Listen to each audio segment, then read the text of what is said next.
بسم اللہ الرحمن الرحیم۔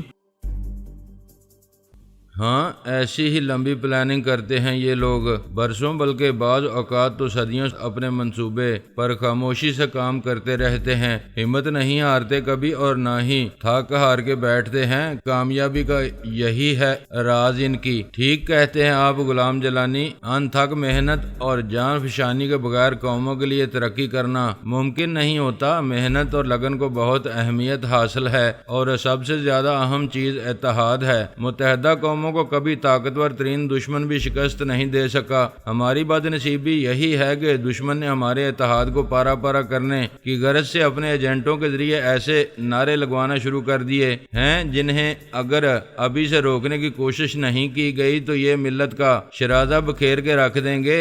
آج کی نوجوان نسل اپنی ناتجربہ کاری اور کم فہمی کی بنا پر ان نعروں سے متاثر ہو رہی ہے۔ اب وہ کھلم کھلا چار قومیتوں، چار صوبوں، مقامی اور غیر مقامی کی باتیں کرتے پھرتے ہیں اور کوئی انہیں روکنے ٹوکنے والا نہیں ہے۔ صوبائی خود مختاری کے نام پر مرکز کو کمزور کر دینے کی باتیں کی جا رہی ہیں، مرکزیت کو ختم کر دینا چاہتے ہیں یہ لوگ۔ تاریخ شاہد ہے جب بھی کسی قوم نے مرکز سے رشتہ کمزور کیا یا ناتا توڑا وہ برباد کر دی گئی ہے۔ دشمن یہی چاہتے ہیں کہ ہم صوبائیت اور علاقائیت کا شکار ہو کر اپنے مرکز سے دور ہو جائیں، صوبوں میں بانٹ کر اپنی متحدہ قوت کو ختم کر دیں تاکہ وہ ایک ایک کر کے ہمیں بآسانی ہڑپ کر سکیں۔ جو کچھ وہ جنگ کے ذریعے حاصل نہیں کر سکے اسے یہ عقل کے ذریعے دشمن خود اپنے ہاتھوں سے انہیں پیش کر دینے کے لیے آمادہ نظر آتے ہیں۔ یہ دنیا کے کونے کونے میں بکھرے ہوئے یہودی تو ایک قوم ہے اور متحد ہو کر اسرائیل کی بقا اور اس کی ترقی کے لیے کوشاں رہتے ہیں، لیکن ہمیں جو ایک ہی ملک اور ایک ہی قوم کے افراد ہیں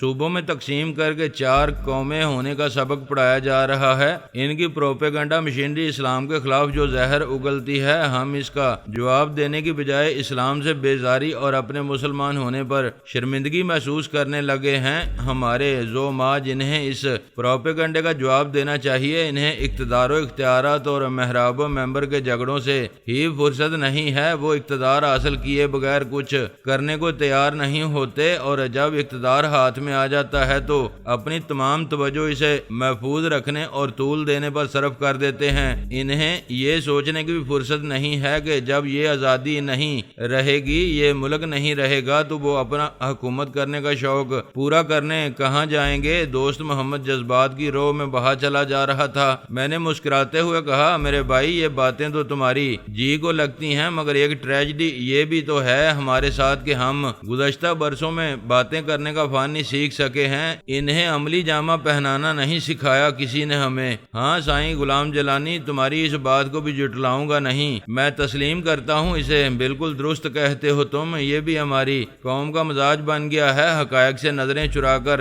اپنی زبان سے ساری دنیا کو سرنگوں کر لیتے ہیں۔ لوگ خیالوں میں ہاکی یا کرکٹ کی ٹیم ہار جائے حریف ملک سے تو قومی غیرت پر جوش کھانے لگتی ہے، ٹیم کے ہر ممبر کو سولی چڑھا دینے کے مطالبے ہونے لگتے ہیں، اخبارات سیاہ ہو جاتے ہیں ان کی کوتاہیوں سے۔ لیکن جب کوئی من پسند مداری نت نئے کرتب دکھا کر انہیں فریب دینے کی کوشش کرتا ہے تو یہ اسے قومی ہیرو بنا لیتے ہیں، اس کا ہر عیب ہنر لگنے لگتا ہے اور وہ کھلا دشمن بھی جو اس کی حمایت کرے سجن لگنے لگتا ہے۔ ہم نے اسی لعنت کو مٹانے کا عزم کیا ہے۔ ہم ان چند قوم فروشوں کو اس کی اجازت نہیں دیں گے وہ ہماری آزادی کا سودا کر لیں، مول چکا لیں ان شہیدوں کے لہو کا جنہوں نے آزادی کی راہ میں اپنا تن من دن سب کچھ قربان کر دیا، جنہوں نے خود مٹ کر ہمیں زندگی عطا کی۔ ہم ان کی قربانیاں رائے گاہ نہیں جانے دیں گے۔ میں تمہارے جذبات کی قدر کرتا ہوں میرے بھائی،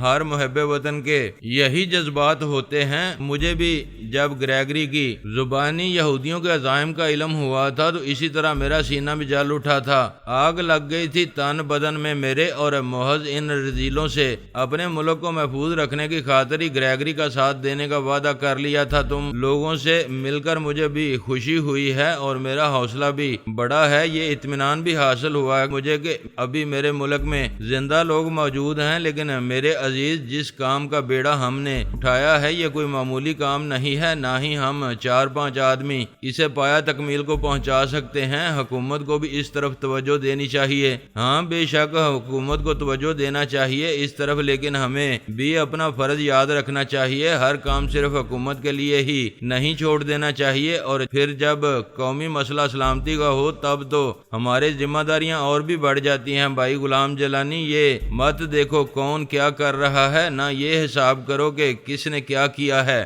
صرف اور صرف اپنے اعمال پر نظر رکھو. صرف اس کا حساب کرو کہ ہم نے اپنے حصے کا کام کیا ہے. علی احمد نے مجھے سمجھانے کے انداز میں کہا، یارو میں تو کبھی سوچا بھی نہیں تھا کہ اس راہ پر خطر میں جس کا میں مسافر ہوں تم جیسے وطن دوست ہم سفر بن جائیں گے. میں غلام جیلانی ایک بے راہ رو شخص جسے اپنی بہن کے سوا کچھ یاد نہیں تھا، کبھی اتنے عظیم مقصد کی طرف بھی قدم اٹھا سکوں گا. میری آواز برانے لگی تھی، کلیجہ منہ کو آتا ہوا محسوس ہونے لگا تھا. پھر میں بے اختیار دونوں ہاتھوں سے منہ چھپا کر سسک پڑا. میرا سینہ شک ہوا جا رہا تھا، آنکھوں میں آنسو سیل رواں کی طرح امڑے چلے آ رہے تھے. وہ شہز اور شورہ پشت غلام جیلانی طوفانوں سے مقابلہ کرتے ہوئے جس کی پیشانی کبھی شکن آلود نہیں ہوئی تھی، چاروں طرف سے یلغار کرتے ہوئے مصائب کے ہجوم میں جس کی آنکھیں کبھی نم نہیں ہوتی تھیں، اس کی آنکھوں سے آج چشمے ابل پڑے تھے اور وہ کسی طفل شیر خوار کی طرح بلک بلک کر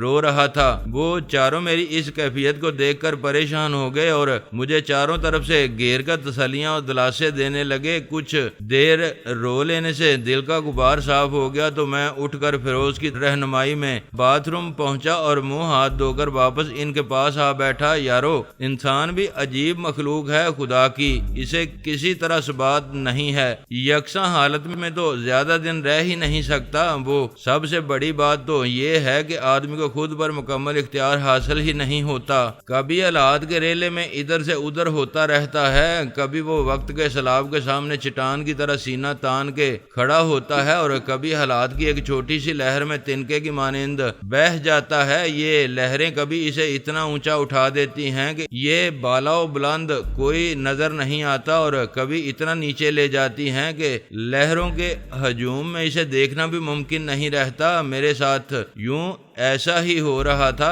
ان دنوں میری حالت لہروں کے رحم و کرم پر بہتے ہوئے ایک تنکے ہی کی مانند تھی. تقدیر شوخیاں کرتی رہی تھی میرے ساتھ اب تک، اور اس نے مجھے جس راہ پر لا ڈالا تھا اگر میں اسے گنوا نہیں دیتا تو وہ مجھے منزل پر پہنچا سکتی تھی. چنانچہ میں نے اب اس راہ پر چل کر باقیہ سفر طے کرنے کا فیصلہ کر لیا تھا. دوست محمد نے میری حالت درست ہونے کے بعد کہا، آپ نے بابا اسحاق کے بارے میں جو کچھ بتایا ہے سائیں، اس سے معلوم تو یہی ہوتا ہے کہ وہ آستانہ مرکز بنا ہوا ہے ان کا، اس کی طرف پوری توجہ دینے کی ضرورت ہے. مگر اس بہروپیے کے خلاف کوئی قدم اٹھانے سے پہلے اچھی طرح منصوبہ بندی کرنی ہوگی ہمیں، اور بہت دیکھ بھال کے قدم اٹھانا ہوگا. اس کی طرف بڑے لامحدود وسائل کے مالک ہیں، نہ جانے کیسے کیسے جدید ترین آلات موجود ہوں گے وہاں. ہاں کوئی بڑا اور فیصلہ کن قدم اٹھانے سے پہلے پوری معلومات حاصل کرنا ہوں گی اس جگہ کے بارے میں، اس کے چپے چپے سے واقفیت حاصل کرنا ہوگی ہمیں، اور ایسے انتظامات کرنے ہوں گے کسی صورت میں بھی ناکامی نہ ہو. اگر ایک بار ناکامی ہوئی ہمیں تو دوبارہ فوجی کارروائی کیے بغیر ان پر قابو حاصل کرنا ممکن نہیں رہے گا. اللہ بخش نے کہا، اس کے علاوہ یہ بھی خیال رکھنا ہوگا کوئی اتنا بڑا بکھیڑا نہ ہو وہاں جس کے بارے میں اخبارات سرخیاں جمانا شروع کر دیں. عام لوگوں کا ان سنگین معاملات سے بے خبر رہنا ہی بہتر ہے. علی احمد نے کہا، ورنہ شہر کے لوگوں میں خوف و ہراس پھیلے گا اور جگہ جگہ چیم گویاں ہونے لگیں گی، سیدھی افواہیں پھیلنے لگیں گی. 2 گھنٹے تک اس مسئلے کے ایک ایک پہلو پر غور و خوض ہوتا رہا. یہ تو سوچا بھی نہیں جا سکتا تھا کہ یہودیوں نے اپنے اس خفیہ ہیڈ کوارٹر کی حفاظت کا کوئی انتظام نہیں کیا ہوگا. یقیناً بہت سخت انتظامات کر رکھے ہوں گے انہوں نے. جدید ترین ہتھیاروں اور دیکھ بھال کے لیے حساس ترین آلات نصب ہوں گے وہاں. وہاں، لہٰذا پہلے ان کے بارے میں معلومات حاصل کرنا ضروری تھا اور یہ کام میرے ہی ذمہ لگا دیا گیا، کیونکہ اس گروپ میں صرف میں ہی وہ واحد آدمی تھا جسے وہاں تک رسائی حاصل کرنے میں کوئی دشواری نہیں ہو سکتی تھی۔ میں وہاں سے رخصت ہوا تو فیروز نے کہا، میرے ساتھ میری کار میں آ جاؤ جیلانی، راستے میں کوئی ٹیکسی مل جائے گی تو اس میں چلے جانا، یہاں سے کوئی سواری نہیں مل سکے گی تمہیں۔ میں اس کے ساتھ بیٹھ گیا۔ اس کوٹھی سے نکل کر اس نے کار ایک طرف دوڑاتے ہوئے کہا، تمہارے لیے ایک خبر ہے میرے پاس، میں نے ان لوگوں کے سامنے تم سے اس کا ذکر کرنا مناسب نہیں سمجھا تھا۔ کیسی خبر ہے؟ ایسی کیا بات ہے جس کا ذکر ان لوگوں کے سامنے مناسب نہیں جانا تم نے؟ تارک روڈ پر کوئی فردوسی بیگم رہتی ہے، اسے جانتے ہو تم؟ ہاں ہاں، کیا ہوا ہے اسے فردوسی بیگم کو؟ میں نے گھبرائے ہوئے انداز میں پوچھا۔ گھبراتے کیوں ہو یار، کچھ ہوا نہیں ہے تمہاری اس فردوسی بیگم کو؟ وہ مسکراتے ہوئے بولا۔ پھر کیا بات ہے؟ تم نے پوچھا کیوں تھا اس کے بارے میں، اور تم اسے کیسے جانتے ہو؟ یہ مت پوچھو میں اسے کیسے جانتا ہوں، میں ہر اس شخص سے واقف ہوں جس سے تمہارا ذرا بھی تعلق ہے۔ میں نے اس کے بارے میں اس لیے پوچھا تھا تم سے کہ وہاں ایک شخص آیا ہوا ہے، تم وہاں جا کر اس سے مل لو، مجھے یقین ہے اس سے مل کر تمہیں بہت خوشی ہوگی۔ کون ہے وہ؟ میں نے جلدی سے پوچھا۔ یہ تو میں نہیں جانتا، مجھے جو کچھ بتایا گیا تھا وہ میں نے تم تک پہنچا دیا ہے۔ اچھا، تمہیں کس نے بتایا ہے اس کے بارے میں؟ اس سے تمہیں کیا غرض ہے میرے یار؟ تم اپنے کام سے غرض رکھو، میں تارک روڈ لے چل رہا ہوں، تمہیں کیفے لبرٹی کے پاس اتار دوں گا، پھر تم خود جا کر دیکھ لینا فردوسی بیگم کے ہاں کون شخص ہے وہ۔ اس نے مجھے عجیب الجھن میں ڈال دیا تھا۔ اس کا لہجہ بتا رہا تھا کہ وہ اس شخص کو جانتا ہے مگر کسی وجہ سے مجھے بتانا نہیں چاہتا۔ میں اپنے ذہن پر زور دے کر اپنے ملنے والوں کو یاد کرنے لگا مگر کوئی ایسا شخص مجھے یاد نہیں آ سکا جو میرا اور فردوسی کا مشترکہ شناسہ ہو۔ لے دے کے ایک ہی تھا مگر وہ فردوسی کو چھوڑ کر لاہور چلا گیا تھا اور وہاں اسے جو حالات پیش آئے تھے اس کے بعد اس کی واپسی کے بارے میں سوچا بھی نہیں جا سکتا تھا۔ میں اسی الجھی ہوئی گتھی کو سلجھانے کی کوشش کر رہا تھا کہ فیروز نے مجھے مخاطب کیا، لو بھائی یہ آ گیا کیفے لبرٹی، اب تم خود جا کر دیکھ لو فردوسی بیگم کے ہاں کون آیا ہوا ہے۔ میں اس سے کچھ کہے بغیر چپ چاپ اس کی کار سے اتر گیا اور سیدھا فردوسی بیگم کے فلیٹ کی طرف چل دیا۔ پہلی ہی گھنٹی پر فردوسی نے دروازہ کھول کر باہر جھانکا۔ مجھ پر نظر پڑتے ہی اس کا چہرہ خوشی سے کھل اٹھا۔ اوہ جیلانی، تم آؤ آؤ اندر آ جاؤ، مجھے معلوم ہوا تھا تم ایک بار پہلے بھی آئے تھے یہاں۔ میں نے دروازے میں قدم رکھتے ہوئے اس سے آنے والے کے بارے میں پوچھنا چاہا مگر اسی وقت ایک آواز نے مجھے چونکا دیا۔ کون ہے بھائی؟ جنتی بیگم کون آیا ہے؟ اس کے ساتھ ہی وہ اندرونی کمرے سے نکل کر سامنے آ گیا۔ میرے قدم اپنی جگہ جم کر رہ گئے، حیرت سے آنکھیں پھٹی کی پھٹی رہ گئیں۔ بے اختیار میرے منہ سے نکلا، اوئے ابھی تو یہ کیا دیکھ رہا ہوں میں؟ اوئے میرے یار یہ تو ہی ہے نا؟ وہ بھی مجھے دیکھ کر بے اختیار ہو گیا تھا۔ اس نے بڑے زور سے نعرہ مارا، اوئے جیلانی میرے یار آ گیا تو؟ اس کے ساتھ ہی ہم دونوں بے تابانہ لپک کر ایک دوسرے سے بغل گیر ہو گئے۔ اسلم ابھی وہ میرا جگری یار میرے سینے سے آ لگا تھا۔ فرتے انصبات سے میرے دل کی دھڑکنیں بے قابو ہوئی جاتی تھیں۔ اس گھڑی میری خوشی کا کوئی ٹھکانہ نہیں تھا۔ یہ بات تو دور دور تک میرے تصور میں بھی نہیں آتی تھی کہ آبی یوں ایک دم اچانک میرے سامنے آ کھڑا ہوگا۔ اس آبی اور آسیہ کی رہائی کے لیے میں نے کیا کیا جتن نہیں کیے تھے، کس کس کے در پر جبین نہیں ٹکائی تھی، لیکن ہر ایک جگہ سے ایک ہی جواب ملا تھا، یہ ناممکن ہے۔ اور حقیقت بھی یہی تھی کہ ان دونوں پر جو الزامات عائد کیے گئے تھے اور جتنے سنگین پہروں میں انہیں رکھا گیا تھا، اس کے پیش نظر ان کی آزادی کا تصور بھی محال تھا۔ ان کے لیے میں نے دمن اور گریگری سے مدد کی درخواست کی تھی۔ دراصل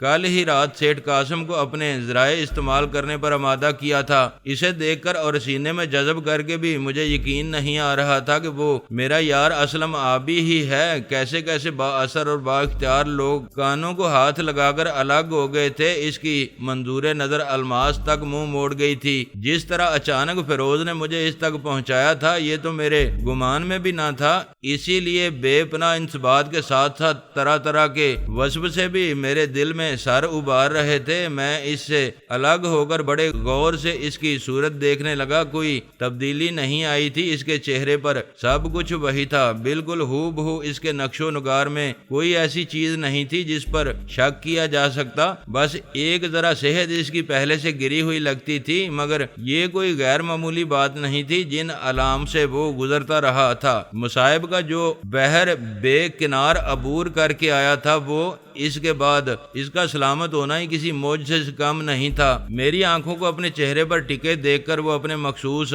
انداز میں بولا، اوئے زیلانی، یہ تو اس طرح کیوں دیکھ رہا ہے؟ مجھے کوئی سینگ شینگ تو نہیں نکل آئے سر میں میرے؟ اس کے اس انداز تخاطب نے مجھے یقین دلا دیا کہ وہ آبی ہی تھا جو اکثر ترنگ میں مجھے جیلانی کے بجائے زیلانی یا ایسے ہی دوسرے القابات سے نوازا کرتا تھا، لیکن اس کے اس انداز میں خلوص اور محبت کی ایسی چاشنی تھی کہ میرا دل جھوم جھوم اٹھتا تھا۔ میں نے ایک بار پھر اسے اپنے بازو میں بھر لیا، اوے آبی شتابی، تو کہاں جا پھنسا تھا ظالمے؟ میری تو نیندیں حرام ہو کر رہ گئی تھیں، سارا کا سارا چین سکون لے گئے تھے تم دونوں اپنے ساتھ۔ اس سرکاری عقوبت خانے میں کیسے گلو خلاصی ہوئی ہے وہاں سے؟ تیری اور وہ آسیہ کہاں ہے؟ وہ میری نصیبوں جلی بہن، کچھ بتا تو۔ میں نے ایک ہی سانس میں سوالوں کی برمار کر دی اس پر۔ چل ادھر آرام سے بیٹھ کر پوچھ جو کچھ پوچھنا ہے تجھے۔ تو نے تو یہاں کھڑے ہی کھڑے سوالات انڈیلنا شروع کر دیے ہیں میرے اوپر۔ ابھی مجھے چھوڑ کر اسی کمرے میں واپس جاتے ہوئے بولا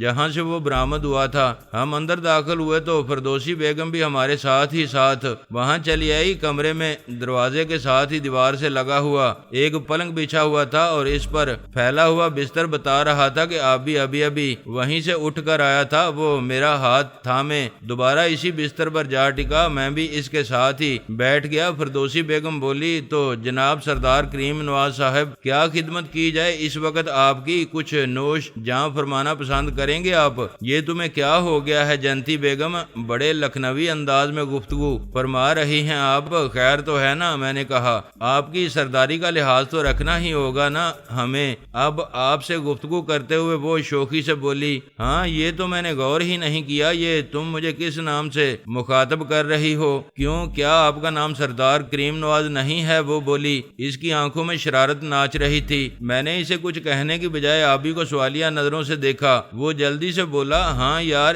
یہ میں نے بتایا ہے انہیں، کوئی غیر تو نہیں ہے نا؟ یہ کون سی بات چھپی ہے ان سے ہماری؟ تم کب سے آئے ہوئے ہو یہاں؟ میں نے آبی سے سوال کیا۔ پرسوں رات کو پہنچا تھا میں کراچی اور کوئی ٹھکانہ نہیں تھا میری نظر میں، اس لیے سیدھا یہیں چلا آیا، حالانکہ پہلے ہی ہم نے کچھ کم تو پریشان نہیں کیا تھا انہیں۔ میرا خیال تھا اگر تم یہاں نہیں ہوئے تو یہ دروازے سے ہی لوٹا دیں گی مجھے، مگر یار بڑی ہی بامروت اور با اخلاق خاتون ہیں یہ، انہوں نے ایک بار پھر اپنے گھر کے دروازے وا کر دیے مجھ پر۔ کیوں شرمندہ کرتے ہیں آبی صاحب آپ مجھے؟ گھر آنے والے مہمان کو کون دتکار سکتا ہے؟ کفران ہے یہ تو۔ تمہارا یہی خلوص تو ہے فردوسی بیگم جو ہمیں کھینچ کر یہاں لے آتا ہے، ورنہ اور کیا کشش ہے یہاں؟ ہاں، اس تکریم احمد کا بھی کچھ علم ہے تمہیں؟ واپس نہیں آیا وہ دوبارہ ادھر؟ نہیں جی، چھوڑیں، کس کا ذکر لے بیٹھے ہیں آپ بھی؟ جانے والے واپس آتے ہیں کبھی، جو وہ آئے گا۔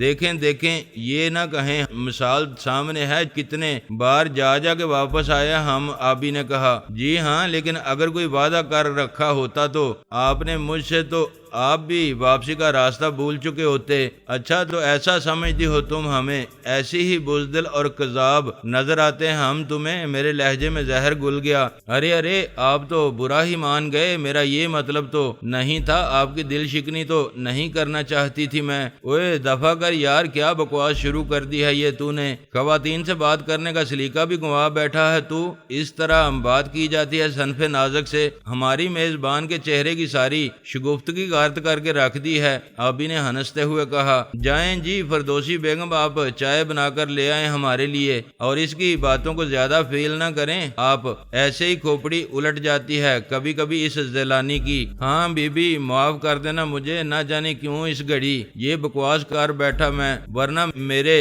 دل میں بڑی عزت ہے تمہاری۔ اگر ایسا نہ ہوتا تو کراچی آتے ہی در پر حاضری کے لیے دوڑا نہ چلا آتا، بتایا ہوگا اس نے تمہیں۔ وہ کیا نام ہے اس کا؟ میں دماغ پر زور دے کر اس لڑکی کا نام یاد کرنے لگا جس سے چند دن قبل ملاقات ہوئی تھی یہاں۔ ہاں بتایا تھا نا میں نے، ابھی معلوم ہوا تھا مجھے آپ کی آمد کے بارے میں، گلزار نے بتایا تھا۔ ہاں وہی یاد آ گیا مجھے، یہی نام بتایا تھا اس نے اپنا۔ اچھا آپ لوگ باتیں کریں، میں چائے بنا کر لاتی ہوں۔ آپ کے لیے ناشتے کے لیے بھی لاؤں نا کچھ؟ نہیں اور کچھ نہ لانا، چائے کی صبح ابھی کچھ ہی دیر پہلے کھانا کھایا ہے میں نے۔ وہ کچن کی طرف چلی گئی، اس کے جاتے ہی ابھی مجھ پر برس پڑا۔ اوئے کیسا ناہنجار ہو گیا ہے تو جلانی، ہماری کچھ لگتی تو نہیں وہ کہ مہمان نوازی بھی کرے اور باتیں بھی سنے، ہماری زبان کو لگام ہی نہیں ہے تیری۔ اوئے لعنت بھیجو نا اب اس پر، کہہ تو دیا غلطی ہو گئی، معافی بھی مانگ لی ہے میں نے اس سے۔ یہ اچھا کیا تو نے، ورنہ بیچاری کے دل میں گرا پڑ کر رہ جاتی، کتنا خیال رکھتی ہے وہ ہمارا، اسی لیے معذرت کر لی ہے اس سے میں نے۔ تو بتا یہ تجھے رہائی کیسے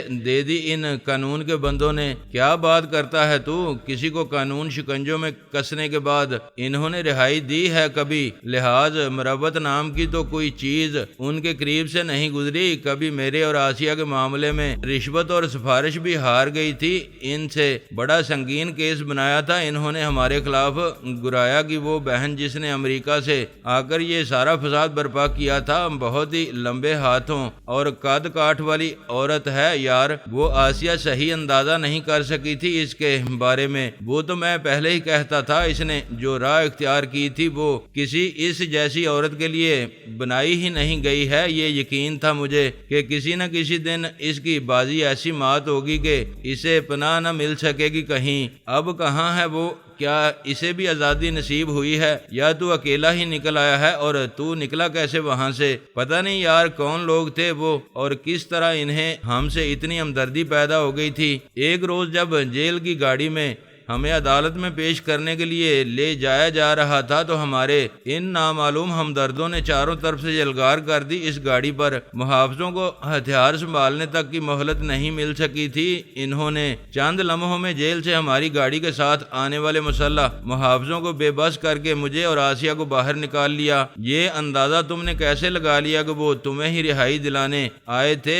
ممکن ہے وہ کسی اور کو چھڑانے آئے ہوں اور محض اتفاقاً تم دونوں بھی اسی گاڑی میں ہونے کی وجہ سے رہائی پا گئے ہو۔ میں نے سوال کیا۔ نہیں بھائی ایسی بات نہیں ہے، انہوں نے آواز دے کر مجھے اور آسیہ کو باہر آنے کے لیے کہا تھا، کسی اور قیدی کو تو نکلنے ہی نہیں دیا انہوں نے۔ ہمارے ساتھ 10 اور قیدی بھی تھے، وہ چاہتے تو گاڑی کا دروازہ کھول کر ان سب کو نکال سکتے تھے، مگر انہوں نے صاف کہہ دیا تھا کہ میرے اور آسیہ کے علاوہ جو بھی باہر نکلا اسے گولی مار دیں گے وہ۔ میرے ذہن میں گریگری کا نام گونجنے لگا، یقیناً اسی کے پر یہاں موجود اس کے ماتحتوں یا ایجنٹوں نے ہی یہ کارروائی کی تھی۔ فیروز جس طرح مجھے آبی کی یہاں موجودگی کی خبر دے کر اپنے ساتھ تارک روڈ تک لایا تھا، پھر کیفے لبرٹی کے سامنے مجھ سے رخصت ہوتے وقت اس کی آنکھوں میں جو ایک خاص قسم کی چمک تھی اور اس کے لبوں پر جو شوخ شریر سی مسکراہٹ تھی، اس کا مفہوم اب میری سمجھ میں آیا تھا۔ وہ مجھے سرپرائز دیتے ہوئے دل ہی دل میں اپنی کامیابی پر مسرور ہو رہا تھا۔ یہ ثبوت تھا اس بات کا کہ یہ کارنامہ سر انجام دینے والے گریگری ہی کے آدمی تھے، اسی کو کریڈٹ پہنچتا تھا اس کا۔ اس کے علاوہ کسی اور نے ایسا کیا ہوتا تو وہ صرف آبی اور آسیہ ہی کو آزادی نہ دلاتے، گاڑی میں موجود تمام قیدیوں کو چھڑا کر انہیں اپنے ساتھ لے جاتے اور اپنے مقاصد کی تکمیل کے لیے ان کا تعاون حاصل کرنے کی کوشش کرتے۔ اور وہ آسیہ کہاں ہے اب؟ میں نے پوچھا۔ اسے ماں جی کے پاس چھوڑ آیا ہوں، بہت خوش ہوئی تھی ماں جی، اس سے مل کر ایک دم سینے میں جذب کر لیا تھا انہوں نے اسے، بس دیکھنے ہی کے قابل تھا وہ منظر۔